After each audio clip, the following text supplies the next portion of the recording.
bakit daw merong nakasign na computer doon?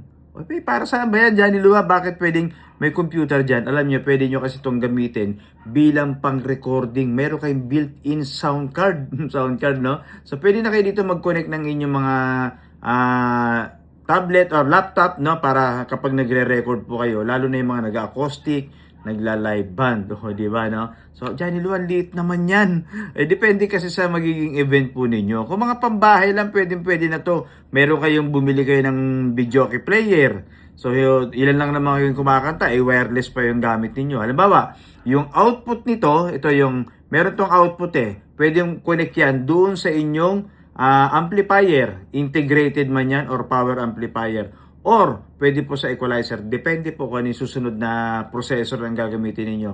Then, kung sa mga Bluetooth speaker po ninyo i-connect or meron kayong powered na speaker, yung main output po, hanapin nyo lang main output, may nakasulat yan, pwedeng RCA or PL jack kasi ito main output din yan Okay, so halimbawa, meron kayong powered na, ginawa ko na po yan, nakaraan, di ba, nakita ninyo, no?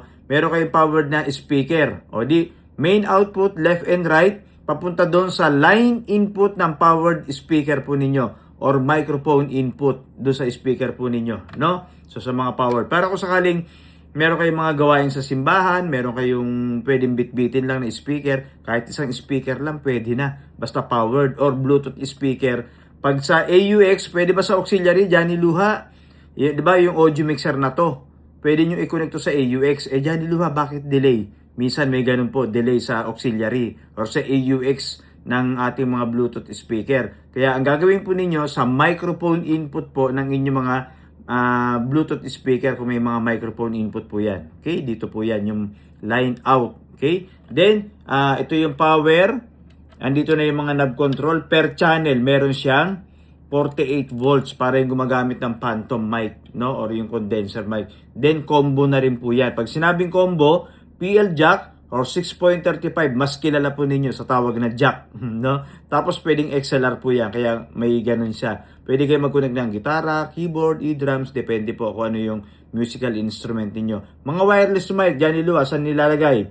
Ang mga wireless mic po, pwede rin dito, no? So yung inyong mga mic, pwede rin naman dito. Yung mga dynamic mic, pwede rin po dito. Johnny Luha, marami pa kaming audio source. No, paano? Di Bluetooth. Pwede kayo mag-Bluetooth dito. Smart TV ninyo, cellphone, tablet, laptop, pwede po ninyong i-Bluetooth dito. Then, may USB pa kayo. Pwede kayo mag-connect ng inyong USB dyan para kung may song yung yung USB ninyo, di patugtugin po ninyo. Di ba? So, at adapter siya, kasama na yung pinakang adapter, yung power adapter niya, kasama na po yan. At ang liit lang, no? Bit-bitin lang to. Siyempre, brand nyo kapag dumating sa inyo yan. Di ba? So, alam nyo, gagamitin ko to sa powered speaker. Kasi, sa simbahan po na sinisetapan ko, may powered speaker doon. Pwede ko itong itest to or doon na lang ilagay doon para kapag may practice ang choir, may hila-hila sila, or meron silang street dance, pwede po yun, no? Gamitin yun. Ito na yung audio controller. Basta po, pag nakakonect ito sa mga amplifier, power amplifier man yan, or powered speaker, dito po lahat ang source. Ibig sabihin, andito ang mic, andito ang Bluetooth, USB, yung inyong mga ginagamit na audio source, no? Videoke player, sa line input din kung meron kayong videoke player. O ano pa ang tanong ninyo?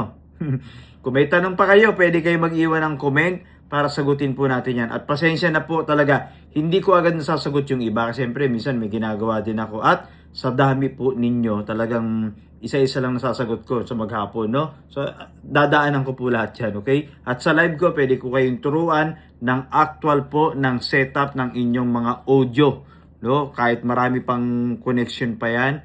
Kasi marami talagang pasikot-sikot ang connection po ng ating mga audio. Grabe, ang gulo pala ng buho ko, no? So, okay? Okay na kayo? Kung may tanong kayo, pwede kayo mag-click or mag-iwan kayo ng comment para basahin po natin yan at gagawa natin ang tutorial. Kung gusto nyo maka-order nito, meron po akong link or nakalagay sa TikTok account natin, Yellow Basket, at sa mga ibang social media, meron tayong naka buy here or link, no? Pero sa TikTok account natin, makaka-order kayo sa Yellow Basket nito. Simple lang, mga yung mga performer nga sa mall may nakikita akong ganito, mga 2 channel nga lang ito pa, 4 channel pa to. Di ba, no? So, kung gusto niyo mag-check out ng ganito, brand new siyempre makakarating sa inyo, naka-box, naka-bubble wrap, at safe na safe siyempre darating sa inyo yan. Okay? Johnny Luha po ito.